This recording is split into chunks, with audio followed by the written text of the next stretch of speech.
देवाच्या प्रिय लोकांनो, बऱ्याचदा आपल्या जीवनामध्ये अनेक असे प्रसंग येतात, अनेक अशा अडचणी येतात आणि त्या अडचणींच्या मध्ये, त्या समस्यांच्या मध्ये आपण सर्व बाजूंनी गुरफटलेलो असताना त्या समस्यांमध्ये कितीतरी वेळा मार्ग सुचत नाही। ज्यावेळेस आपल्याला कळतं की आपल्या जीवनावर एखादा संकट आलेलं आहे आणि त्या संकटाच्या समयी ज्यावेळेस व्यक्ती घाबरून जातो, त्या परिस्थितीमध्ये त्याला काही सुचत नाही, अशा वेळेस सैतानाला खूप आनंद वाटतो की समोरच्या व्यक्तीला आपण हताश केलेलं आहे, त्याला निराश केलेलं आहे। पण धन्य आहेत ते लोक, आशीर्वादित आहेत ते लोक, संकट आले तरी त्यांचा देवावरचा विश्वास अजिबात हलत नाही।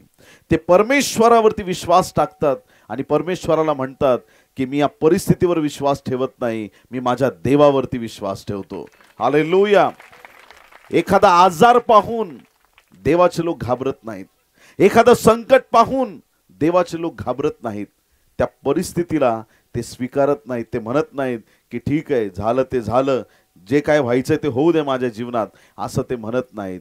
त्या कठीण प्रसंगामध्ये, त्या अडचणीमध्ये, त्या सर्व टेन्शनच्या परिस्थितीमध्ये ते देवाला हाक मारतात आणि एकच सांगतात की प्रभू, माझा विश्वास आहे की आज माझ्या जीवनात ही परिस्थिती आहे, परंतु ती परिस्थिती बदलण्याचं सामर्थ्य तुझ्याकडे आहे। हालेलुया। परमेश्वर त्या प्रत्येक वाईट परिस्थितीतून आपल्याला बाहेर काढायला तयार असतो। पण चमत्कार कोणासाठी होतात? येशू ख्रिस्ताने एकदा बोलताना म्हटलं की सारफतच्या विधवेकडे एलियाला पाठवलं होतं। मग त्या काळात इतर विधवा नव्हत्या का? पण त्या सारफतच्या विधवेची देवाला विशेष काळजी होती।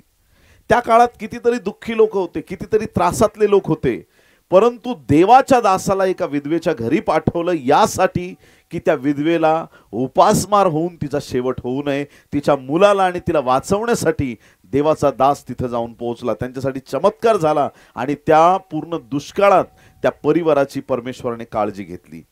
देवाच्या प्रिय लोकांनो, जगात दुःखी खूप आहेत, जगामध्ये त्रासलेले लोक खूप आहेत, संकटात असलेले लोक खूप आहेत, परंतु देव त्यांची प्रार्थना ऐकतो जे देवाकडे आपलं लक्ष केंद्रित करतात। जे दुःखामध्ये म्हणतात की मला देव नको, जे दुःखामध्ये म्हणतात की मला काही परमेश्वर नको, मला बायबल नको, मला प्रार्थना नको, मला कुठं चर्चला जायला नको, मला काहीच करायचं नाही आणि मी असाच आजारात मरू दे, नाही तर माझं असंच वाईट होऊ दे, जे लोक असं म्हणतात त्यांच्यासाठी देव काही चमत्कार करत नाही, त्यांच्या जीवनात काही गोष्टी घडत नाहीत। आणि म्हणून देवाच्या प्रिय लोकांनो, ज्या वेळेस अडचणी येतात, सगळ्यात पहिलं काम करायचं की हे प्रभू, या अडचणीला येशूच्या नावात मी धमकवून टाकतो। हालेलुया। या समस्येला येशूच्या नावात मी हाकलून टाकतो, या समस्येला मी स्वीकारत नाही। मार्क याचा 10वा अध्याय 46 ते 52 वचन आपण वाचणार आहोत। मार्क याचा 10वा अध्याय 46 पासून 52 पर्यंत ऐका।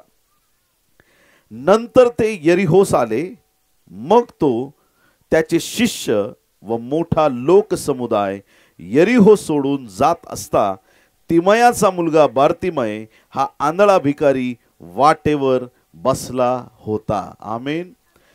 त्या व्यक्तीबद्दल काहीतरी सांगितलंय आणि तिथं येशूबद्दल काहीतरी सांगितलंय। येशू ख्रिस्त यरीहोच्या वाटेने चाललेला आहे। सगळ्यांनी म्हणा यरीहोची वाट। आता इकडे गेलं तर कुठलं गाव आहे पुढं? रिसोड आहे की नाही?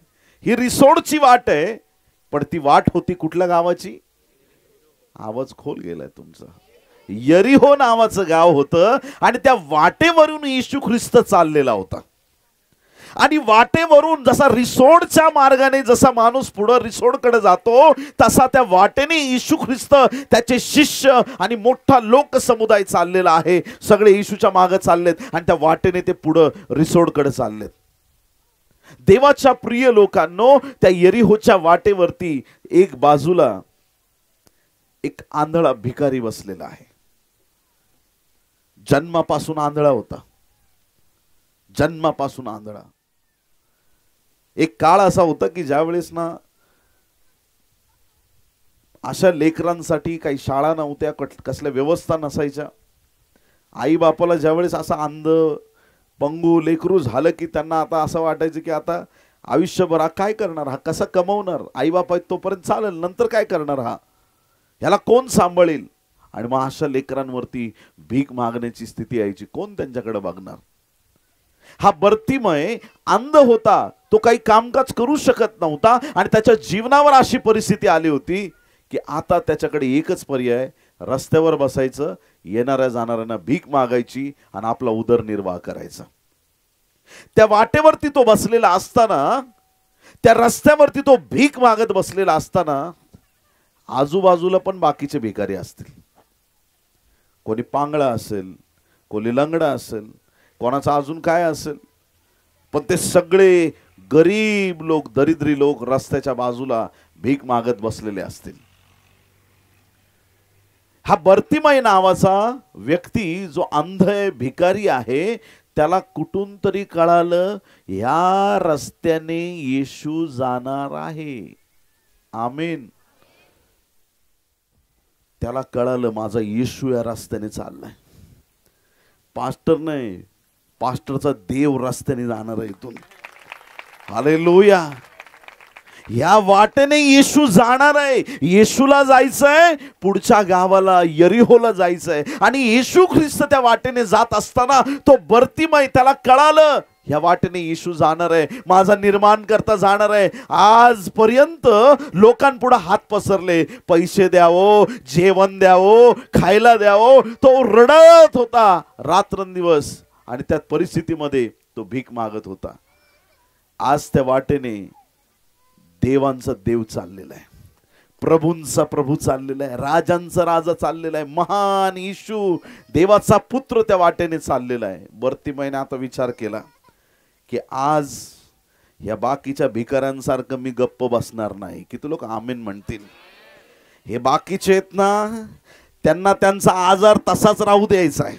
हे बाकीचे आहेत ना, त्यांना त्यांची गरिबी तशीच राहू द्यायची. पण आज माझ्या उद्धाराचा दिवस आहे, आज माझा आशीर्वादाचा दिवस आहे, आज माझा बरं होण्याचा दिवस आहे, आज माझी येशूची भेट होण्याचा दिवस आहे. आज माझ्या जीवनामध्ये मला काहीतरी करायचंय, मला प्रभूला भेटायचंय.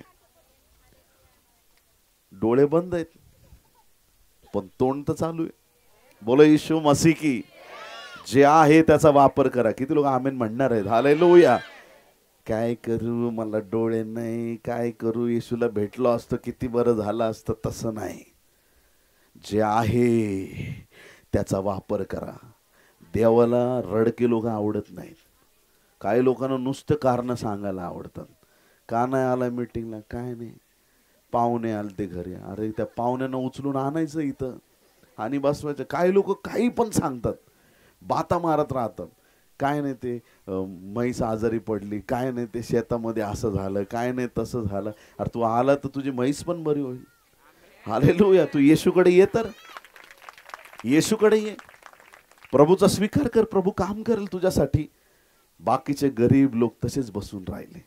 जाऊ दे आपलं भीक मागायचं, जाऊ दे असंच आजारात मरायचं, जाऊ दे. काही लोक अशा असतात, चर्चला यायचं, जाऊ दे नाही सुधरत मुलगा, जाऊ दे, जाऊ दे, माझं सगळं वाईट होतंय, होऊ दे, नवरा भांडतोय भांडू दे, घरात काय चाललंय चालू दे, जे चाललंय ते चालू, त्याच्यातच बसून राहायचं आणि देवाला हाक नाही मारायची. चमत्कार घडणार नाही, चमत्कार घडणार नाही. कान उघडं ठेवून ऐका. मी चर्चला आलो, मी प्रार्थना केली आणि मी घरी निघून गेलो, मला उत्तर मिळालं तर चालेल, नाही मिळालं तर चालेल, चमत्कार घडणार नाही. बर्तिमयने ठरवलं आज एक काम करायचं, आज येशूला हाक मारायची. हालेलुया. त्याने मनात पक्का निर्धार केला, आज येशूला हाक मारायची. अहो येशू, माझ्यावर दया करा. बाजूचा भिकारी म्हटला असेल, काय म्हणलंस तू? पहिला आवाज हळू झाला असेल, काय बर्तिमय म्हटलं माझ्या बाजूच्याला ऐकू आहे ना, त्याला कधी ऐकायला जायचं. आवाज वाढवला, तुला ऐकायचं का मी काय बोललो? अहो येशू, माझ्यावर दया करा. ऐकलं का आता? हो बाबा ऐकलं, कान फुटायला लागले, ऐकलं. तू ऐकलं पण त्याने नाही ऐकलं. अजून ओरडायला लागला, ओरडायला लागला, एवढा ओरडायला लागला. बाकीचे कसे बिचारे शांत बसले. काय झालं याला? अरे तू काय मोठा शिकलेला माणूस आहेस का?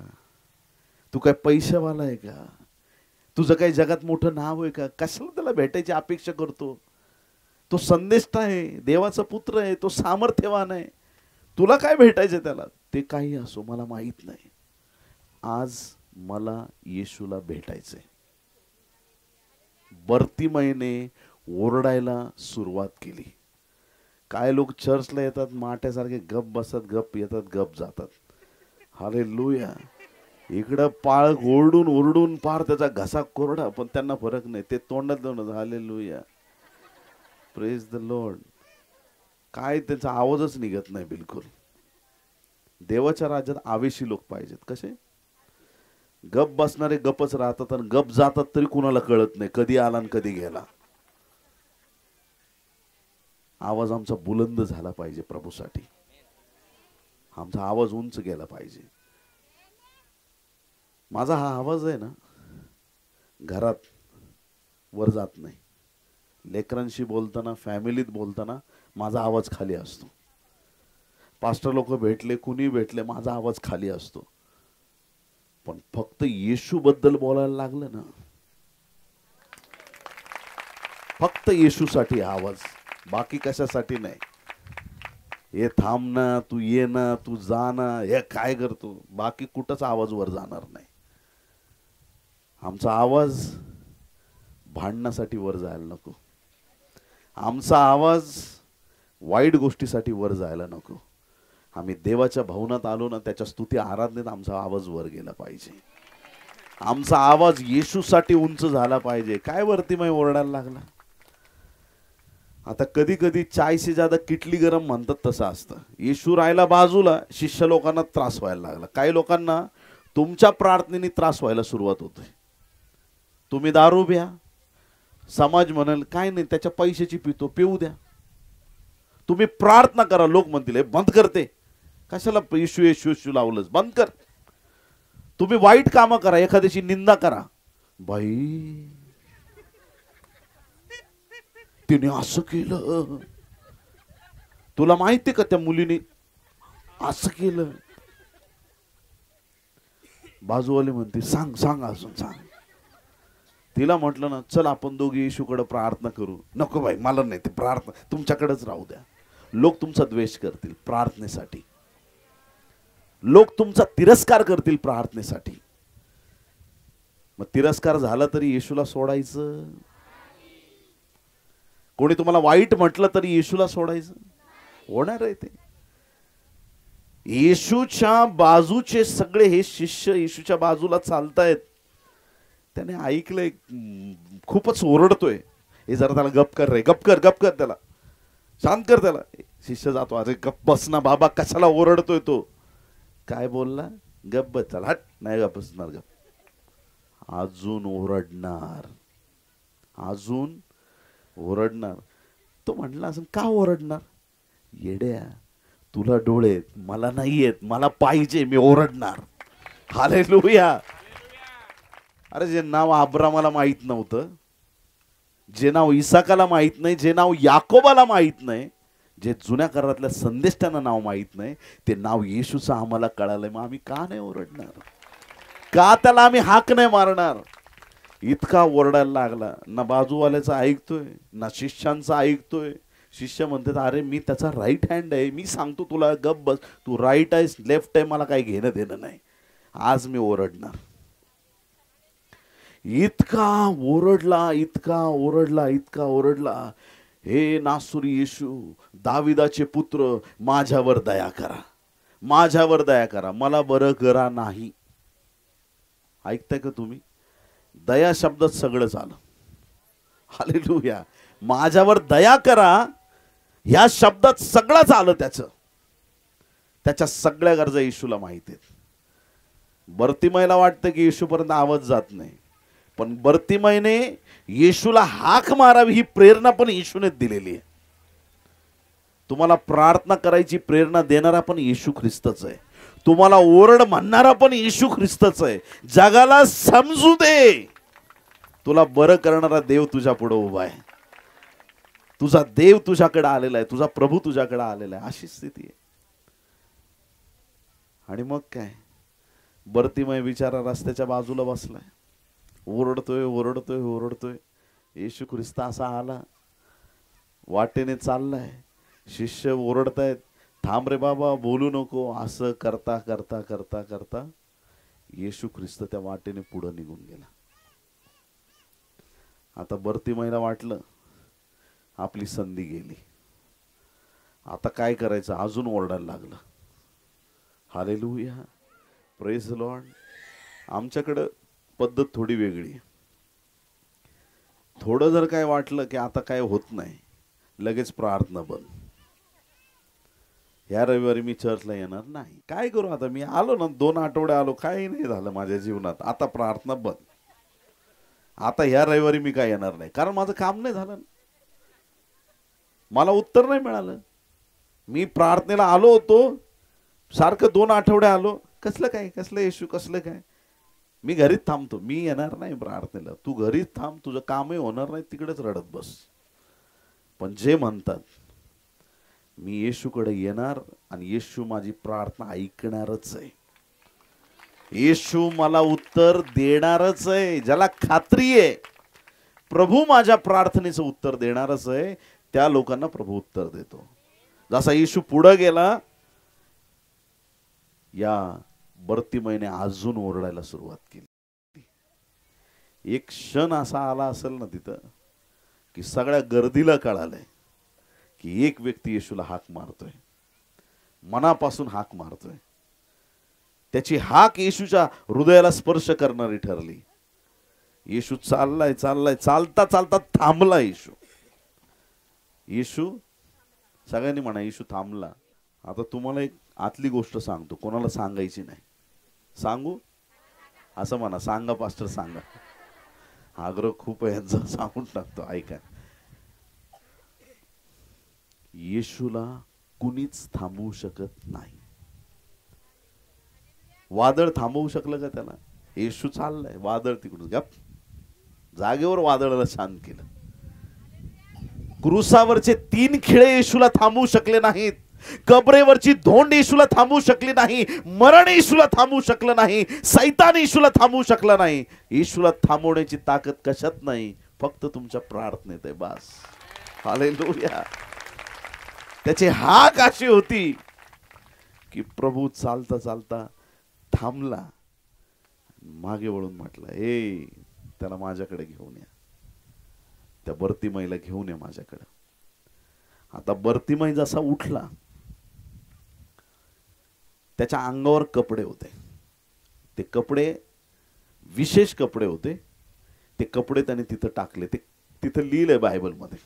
त्याने वस्त्र तिथंच टाकले आणि येशूकडे गेला. हे काहीतरी असेल वरचं, काढून ठेवलं आणि तो येशूकडे गेला. देवाच्या प्रिय लोकांनो, तिथे एक अर्थ दडलेला आहे, का ते वस्त्र त्याने टाकून दिले. एखादा व्यक्ती आर्मीमध्ये कसं ओळखतो आपण? कपड्यावरून. हा व्यक्ती पोलीसमध्ये कशावरून कळतं? शाळेचा मुलगा आहे, ह्या शाळेतून आलाय, कसं कळतं? कपड्यावरून, वर्दी. तसं त्या काळात भिकाऱ्यांना भीक मागण्यासाठी त्यांच्या अंगावरती कपडे टाकले जायचे. आणि सगळ्या भिकाऱ्यांच्या अंगावर तेच कपडे असणार जे बर्तिमयच्या अंगावरती होते. ते भीक मागण्याचे कपडे बर्तिमयने टाकून दिले. Hallelujah, praise the Lord. का? त्याला माहित आहे आज नंतर मला भीक मागायची गरज पडणार नाही, कारण मी आज येशूकडे चाललेलो आहे. आज मी त्याला मागितलंय की जो मला देईल त्यावेळेस मला कुणापुढेच हात पसरायची वेळ येणार नाही. हालेलुया. एक भविष्यवाणीचे शब्द जाहीर करतो, देव तुम्हाला अशी घरं देईल का तुम्हाला कर्ज काढायची वेळ येणार नाही. देव तुम्हाला अशा गाड्या देईल की तुम्हाला कर्ज काढायची वेळ येणार नाही. देव तुम्हाला अशा जमिनी देईल का तुम्हाला कर्ज काढायची वेळ येणार नाही. अशी बरकत परमेश्वर देईल, पुरून उरणारे आशीर्वाद तुम्हाला मिळतील. येशूकडे तो आला, दिले गरिबीचे कपडे टाकून, मी आज धनवान व्हायला चाललोय. येशू पुढे उभा राहिला. मी तुझ्यासाठी काय करावे अशी तुझी इच्छा आहे. कोण विचारतंय? आता येशू असा देव आहे, स्वर्ग त्याचा, पृथ्वी, आकाशातले तारे, काय जे डोळ्याला दिसेल सगळं त्याचं. काय मागायचं माग, काय पाहिजे तुला? आता तो म्हटला असता माझं लग्न व्हावं, सुंदर बायको मिळावी, एखादं घर मिळावं आणि एखादा बंगला असावा चांगला, गाडी असावी, हे असावं ते असावं. येशू म्हटला असं जा, विश्वासाने झालं. तो काय मागतोय? तर तो म्हणतो की प्रभू मला दृष्टी यावी, दृष्टी यावी. आता बर्तिमाईला डोळे पाहिजेत, जगातलं पाप बघण्यासाठी नाही. त्याला कळालंय की माझा येशू माझ्या पुढे आहे, माझा देव माझ्या पुढे आहे, माझा निर्माण करता माझा पुढे. डोळे मिळाले ना मला माझ्या प्रभूला पाहता येईल. डोळे पाहिजेत येशूला बघण्यासाठी. हालेलुया. ते डोळ्यांचे डॉक्टर असतात ना, ज्यावेळेस अशा लोकांचे ऑपरेशन करतात ज्यांना परत दृष्टी येणार आहे, कुणीतरी नेत्रदान करतं, त्यांना नेत्रदान करतं. नेत्रदान केल्यानंतर ऑपरेशन केलं जातं, डोळ्यावर पट्टी बांधली जाते. पट्टी काढायचा दिवस ठरलेला असतो आणि त्या व्यक्तीला विचारतात, उद्या सकाळी तुझ्या डोळ्याची पट्टी काढणार, तुला कोणाला बघायचं? कुणी म्हणतं बायकोला, कुणी म्हणतं आईला, कुणी म्हणतं मला ज्यांनी डोळे दिलेत त्याला. पण बर्तिमाईचे डोळे उघडताच त्याला डायरेक्ट प्रभू दिसला. प्रियांनो, हालेलुया. त्याला डायरेक्ट येशू दिसला, त्याला डायरेक्ट प्रभूची उपस्थिती, त्याला डायरेक्ट प्रभूचं सामर्थ्य प्राप्त झालं. किती देवाची महानता आहे, किती देवाची महान कृपा आहे की त्या बर्तिमाईच्या जीवनात परमेश्वराने अद्भुत काम केलेलं आहे. त्या परिस्थितीमध्ये अनेक भिकारी वाटेवर असतील, अनेक रोगी असतील, पण इथं बर्तिमाईची कहाणी दिलेली आहे. कारण की त्यांच्यामध्ये बर्तिमाईने ठरवलं होतं की ही परिस्थिती मी स्वीकारणार नाही, मला आज बरं व्हायचंय. हालेलुया. चमत्कार प्रत्येकासाठी झाला नाही, वाट तीच आहे, येशू तोच आहे. पण विश्वासात फरक आहे की एका व्यक्तीने विश्वास ठेवला, आज मला बरं व्हायचंय. हालेलुया. आज मला येशूकडून माझा आशीर्वाद प्राप्त करायचा आहे. कदाचित येशू ख्रिस्त आज रिसोडच्या वाटेने चालला होता, रिसोडकडं पुढं, पण बर्तिमाई सारखे आपण सगळे एका बाजूला बसलेलो आहोत, वाटेच्या बाजूला. आज त्याला अशी हाक मारायची का तो म्हटला पाहिजे हे सगळे माझ्याकडे घेऊन या. आणि तो प्रत्येकाला विचारत, तुला काय पाहिजे, तुझ्यासाठी काय करू, तू काय मागतोयस, तुला काय हवंय, तो आम्हाला विचारेल. हालेलुया. आज आमच्या प्रार्थना परमेश्वर त्याचं उत्तर देणार आहे. प्रियांनो, हालेलुया. फक्त एकच करायचं, माठ्यासारखं नुसतं बसायला चर्चमध्ये यायचं नाही. कुठे गेलतो असंच चर्चला, असंच काय नाही, सहज गेलो होतो. तू सहज आलता, तू सहज घरी जाशील, काही प्राप्त नाही होणार. जर काही प्राप्त करून घ्यायची इच्छा आहे तर आज आवाज बुलंद करावा लागेल, आज हाक मारावा लागेल की आज प्रभू तुझ्या दासाला तू पाठवलंस ना, तुझ्या दासाला आम्ही नाही बघत, त्या दासामध्ये येशू आम्ही तुला पाहत आहोत. हालेलुया. आज तुझ्या दासाला नाही सांगणार आहे आम्ही, आज आम्ही तुला हाक मारणार आहेत. आणि आमचा विश्वास आहे की आज आमची प्रार्थना ऐकण्यात येणार आहे, आज आमच्या जीवनात महान काम होणार आहे. Praise the Lord. असं नाही 10 दिवसांनी, 2 वर्षांनी, 5 वर्षांनी, आजच. हालेलुया. कधी?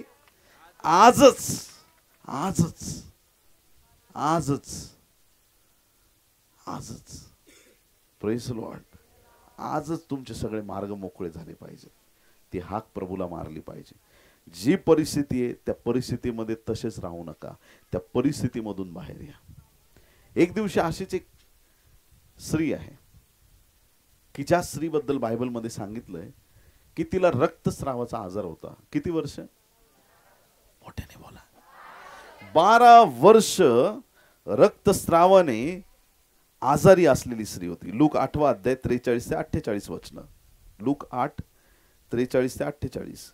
तेव्हा 12 वर्ष रक्तस्राव होत असलेली, जिने आपली सर्व उपजीविका वैद्यांवर खर्च केली होती व कोणालाही बरी करता न आलेली अशी कोणी एक स्त्री त्याच्या पाठीमागे येऊन त्याच्या वस्त्राच्या गोंड्याला शिवली आणि लगेच तिचा रक्तस्राव थांबला. पण येशू म्हणाला, मला कोणी स्पर्श केला? तेव्हा सर्वजण मी नाही असे म्हणत असता पेत्र व त्याचे सोबती म्हणाले, गुरुजी, लोकसमुदाय तुम्हाला दाटी करून चेंगरत आहेत आणि तुम्ही म्हणता कोणी मला स्पर्श केला?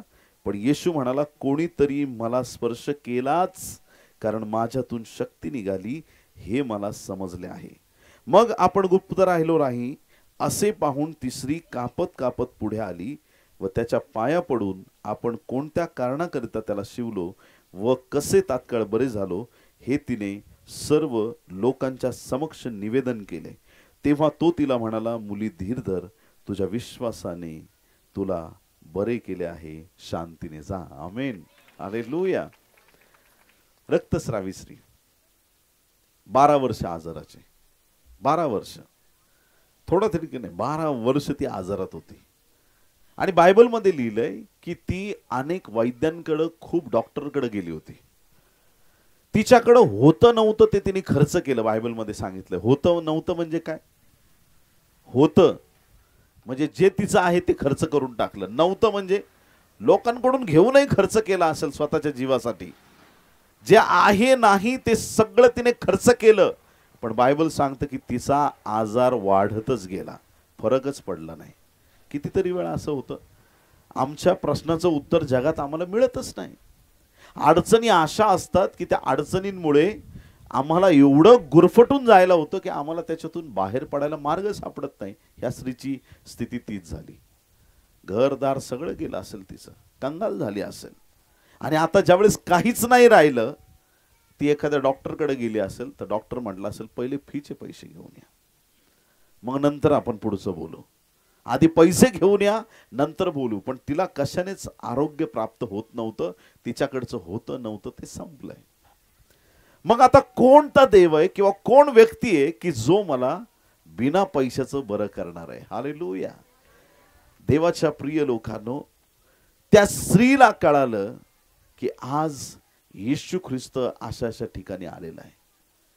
ज्यावेळेस त्या गर्दीकडे तिने पाहिलं असेल, त्यावेळेस तिने मनात एक निर्धार केला की मला येशू पुढे जायचंय, उभं राहायचंय, त्याला सांगायचंय, प्रभू माझ्या डोक्यावर हात ठेवून प्रार्थना कर, मला बरं व्हायचंय, माझ्या जीवनातला हा आजार आहे, प्लीज मला बरं करतो का, मला तुझ्याशी बोलायचंय. असा तिने काहीच निर्णय नाही घेतला. बऱ्याच वेळा आपल्याला असं वाटतं की अशी प्रार्थना केली तरच मी बरा होईल, पास्टरने डोक्यावर हात ठेवला तरच मी बरा होईल, काहीतरी असं झालं तरच मी बरा होईल, 2 तास पास्टरनी प्रार्थना केली तरच बरं होईल, किंवा काही अशा गोष्टी मनात आपण घेऊन बसतो. त्याच्यामुळे आपल्या चमत्काराला विलंब लागतो. त्या स्त्रीने फक्त मनात एकच ठरवलं, त्याच्या वस्त्राच्या काठाच्या गोंड्याला जरी हात लावला मी, कपड्यांना येशूच्या, बस तरी मी बरी होईल. तिने विश्वास ठेवला. ज्यावेळेस जग काही गर्दीत शिरायचा प्रयत्न करतो, गर्दी पुढे त्याचं काही चालत नाही. जक्कायचं काही चाललं नाही. ही तर स्त्री आहे. आणि कशी स्त्री आहे? 12 वर्ष आजारी स्त्री आहे. त्राण नसेल तिच्या जीवात, तिच्या शरीरात काही त्राण नसेल, त्या गर्दी पुढे तिची काही हिंमत नसेल कसं जायचंय. पण तिचा निर्णय आहे पक्का की मला येशूच्या वस्त्राला शिवायचं, बस मला काही नको. सगळी ताकद लावून त्या गर्दीत तिने शिरायला सुरुवात केली. अजून येशू भरपूर लांब आहे. सैतान सांगत असेल, बस झाला आता, व चेंगरून मरशील, जा घरी, हाय थोडे दिवस ते तर जगून घे, त्या येशूला भेटायच्या नादात मरशील. सैतान माणसाला घाबरवतो, आणि जो घाबरला त्याला देवाचं राज्य नाही. प्रियांनो, धाडसी लोकांसाठी देवाचं राज्य आहे, विजयी लोकांसाठी देवाचं राज्य आहे. जे लोक म्हणतात की नाही मी येशूच्या मागे चालणार आहे, तिने पूर्ण निर्णयच घेतला ना. डायरेक्ट जे गर्दीत शिरत शिरत शिरत गेली,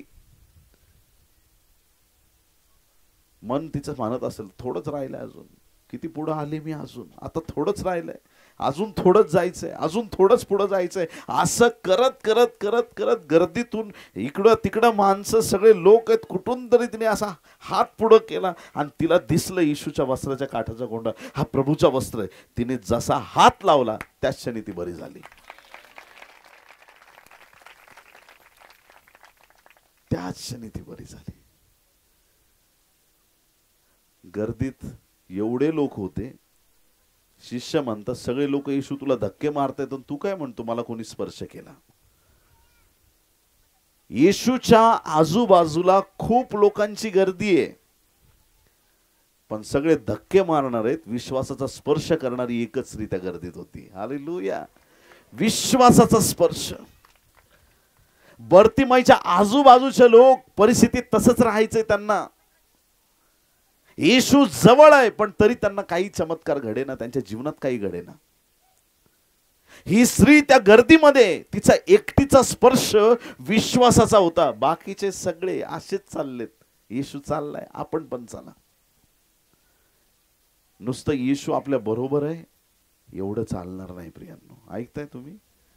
येशू आमच्या बरोबर आहे तर त्याचे आशीर्वाद आमच्या जीवनात दिसले पाहिजेत, त्याची कृपा आमच्या जीवनावर दिसली पाहिजे, त्याचं सामर्थ्य आमच्या जीवनावर दिसलं पाहिजे. या स्त्रीने ठरवलं जी माझी आजाराची स्थिती आहे त्याच्यात मला राहायचं नाही. आज माझ्यासाठी आरोग्याचा दिवस आहे, आज माझ्यासाठी चमत्काराचा दिवस आहे, आज माझ्यासाठी येशूच्या वस्त्राला स्पर्श करण्याचा दिवस आहे. आज माझी परिस्थिती बदलणार म्हणजे बदलणारच, त्याच्यात काही फरक होणार नाही. विश्वास असणं खूप गरजेचं आहे. परिस्थितीत तसंच टिकून राहू नका. जी परिस्थिती आहे त्याच्यातच चाललंय चाललंय, काय नाही होतंय होईल काहीतरी, असं राहू नका. आज एक निर्णय घ्या. बर्तिमाईने हाक मारली ना, आज माझा हाक मारण्याचा दिवस आहे. त्या स्त्रीने ठरवलं ना की आज मला येशू आलाय, मला बरं व्हायचंय, आजच आजच. उद्याची बात करू नका आज काहीच. आज आज माझ्या उद्धाराचा दिवस आहे. आज देव माझ्या परिवाराला बदलणार आहे. आज माझ्या समस्या निघून जातील. त्या गर्दीत ती शिरली आणि शेवटी तिने तो स्पर्श करून आपलं आरोग्य प्राप्त करून घेतलं. ज्यावेळी तिला कळालं की मी आता लपू शकत नाही, येशूने ओळखलं की कुणाला आरोग्य मिळालंय स्पर्शाने, तात्काळ पुढे आली. तिने कबुली दिली की मी स्पर्श केला, मी आजारी होते वगैरे तिने सांगितलं. येशूने म्हटलं मुली तुझ्या विश्वासाने तुला बरं केलंय. हालेलुया. विश्वासाने ती बरी झाली प्रियांनो. तिने विश्वास दाखवला, बर्तिमाईने विश्वास दाखवला. आज आमची वेळ आहे प्रियांनो. आमेन म्हणाल का? आज आमचा टाइम आहे विश्वास दाखवायचा. हालेलुया. आज आमचा समय विश्वास दाखवायचा. मी नेहमी प्रभूला विचारतो की एक पण संधी मी घालवत नाही प्रियांनो, एक पण संधी. ज्या वेळेस मी हॉस्पिटलला काम करायचो ना, आमच्या हॉस्पिटलला कलर मारायला जरी आले काही रिपेअरिंग वाले कशावाले, त्यांना पण येशू बद्दल मी सांगून टाकायचो. किती लोक आमेन म्हणणार? हालेलुया. वॉचमन पासून मेन डॉक्टर पर्यंत सगळ्यांना येशू बद्दल सांगायचं. संधी सोडायचीच नाही. आम्हाला माहित पाहिजे की आजचा दिवस आमच्यासाठी देवाने दिलेला आहे. हालेलुया. आहे त्या परिस्थितीमध्ये मी राहणार नाही. जगात वाईट चाललंय, ज्यांना वाईट करून घ्यायचं त्यांना करू द्या. ज्यांच्या जीवनात चाललंय ते चालू द्या, त्याच्याबद्दल नाही. जर तुम्ही खरंच येशूला ओळखलंय तर तुमच्या जीवनात तुम्हाला बदल दिसलाच पाहिजे, तुमच्या जीवनात चमत्कार घडलाच पाहिजे, तुम्हाला अनुभव आलाच पाहिजे. येशू जिवंत देव आहे याची तुम्हाला स्वतःला खात्री झालीच पाहिजे प्रियांनो. त्याच्याशिवाय या जीवनाला काही अर्थ नाही. हालेलुया. एक दिवस काय झालं की येशू ख्रिस्त किनाऱ्यावरती होता. शिष्यांना म्हटला मछवा घ्या, तुम्ही पुढे जा, मी लोकांना भेटतो, त्यांना आशीर्वाद देतो, प्रार्थना करतो आणि मी नंतर येतो, तुम्ही जा. लोकांना भेटून येशू ख्रिस्त डोंगरावरती गेला, तिथं प्रार्थना केली, प्रार्थना करून परत आला आणि परत आल्याच्या नंतर रात्र झाली होती. आता रात्र झाल्यामुळे मछवा पुढे घेऊन जाणारे कोणी नव्हते आणि दुसऱ्याचा मछवा जरी तिथं बांधलेला असला तरी तो येशू घेणार नव्हता. आणि त्याचा जो मचवा आहे, त्याच्या शिष्यांचा मचवा आहे, तो लांब समुद्रात पुढे गेलेला आहे. आणि तिथं त्यांना फार प्रॉब्लेम झालाय की त्यांना वल्ली मारून मारून थकलेत, पण त्यांना पुढे जाता येईना. येशू ख्रिस्ताला पुढे जाण्यासाठी त्या ठिकाणी मचवा नव्हता. मग येशू ख्रिस्ताने काय केलं, त्याचा अलौकिक सामर्थ्याचा त्याने उपयोग केला. बोलो येशू मसीह की. येशू ख्रिस्त त्याला मचवा नव्हता म्हणून किनाऱ्यावर बसून राहिला नाही, बघू सकाळपर्यंत आला एखादा तर मचवा, रात्रभर इथंच बसू नाही. त्याने त्याच वेळेस पाण्यावरती चालायला सुरुवात केली. हालेलुया. येशू पाण्यावर चालला प्रियांनो. हालेलुया. जगाचा निर्माण करता तो आहे, सामर्थ्यवान प्रभू आहे. त्याने अद्भुत काम केलं, पाण्यावर तो चालायला लागला. आणि मग चालता चालता चालता चालता एक क्षण असा आला की त्याने विचार केला की आता हे शिष्य इकडे आहेत ना त्यांच्या मचव्यामध्ये, तर त्यांच्यापासून बाजूने मी पुढे निघून जाईल असा तो विचार केला.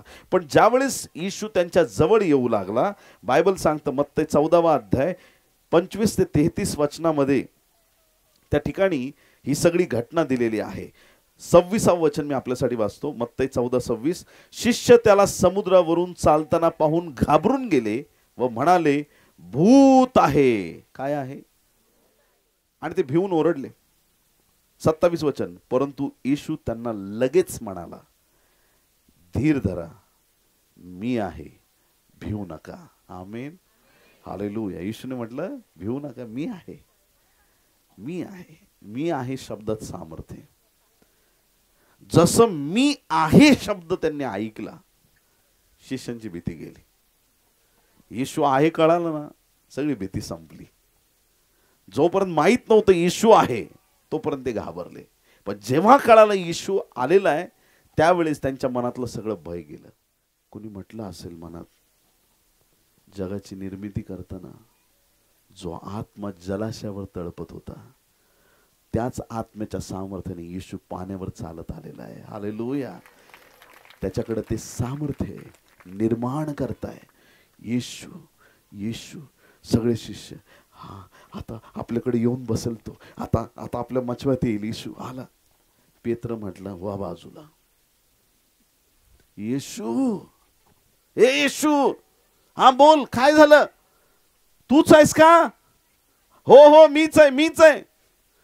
तूच असलास तर मला आज्ञा कर, मला पण पाण्यावर चालायचंय. हालेलुया. बाकीचे 11 जण म्हणले असतील, ए येड्या, तो देवाचा पुत्र आहे, तू कोण आहेस? जाऊ नको, मरशील, बस इथं गपचूप. ए पेत्रा, नको जाऊ, तो देवाचा पुत्र आहे, तो चालल पाण्यावर, नको जाऊ. तुम्ही गप बस रे. गप. एक पाय मचव्याच्या बाहेर काढला. अरे मी बुडत नाही. दुसरा पण पाय बाहेर काढला. सगळे शिष्य चक्क झाले. पण तरी त्या 11 जणांची हिंमत व्हायना. येशू चालतोय, पेत्र चालतोय, चला आपण पण जाऊ. ते तिथंच बसले. 11 शिष्य तिथंच बसून राहिले. पेत्र मचव्याच्या बाहेर आला. पेत्र पाण्यावर चालू लागला.